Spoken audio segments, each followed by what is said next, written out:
2 साल से इंक्वायरी चल रही है। ये है नैब की प्रोग्रेस।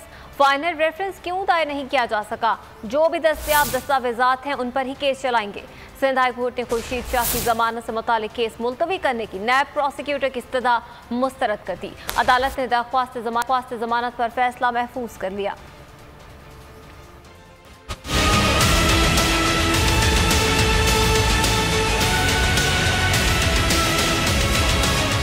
पीपी रहनुमा खुर्शीद शाह के खिलाफ इख्तियारात के नाजायज इस्तेमाल से मुतालिक रेफरेंस में दरखास्त जमानत की समाअत। सिंध हाई कोर्ट के जस्टिस अमजद अली सहतू 2 साल में भी रेफरेंस फाइल न करने पर डायरेक्टर नैब सक्खर पर बरहम। अदालत आते हुए दस्तावेजात का पलंदा तो ले आते, क्या दस्तावेजात सक्खर में अंडे दे रही हैं? 2 साल से इंक्वायरी चल रही है, ये है नैब की कारकर्दगी। अदालत ने केस मुलतवी करने की इस्तदा मुस्तरद कर दी। नैब प्रोसिक्यूटर ने अदालत को बताया कि इंक्वायरी मुकम्मल करके मामला हेडक्वार्टर्स भेज दिया है। ताखीर मुल्जिमान की वजह से है। वो NICVD में दाखिल हो गए। जस्टिस अमजद सहतू ने इस्तफसार किया कि क्या मुल्जिमान को जेल भेजने की इस्तदा की?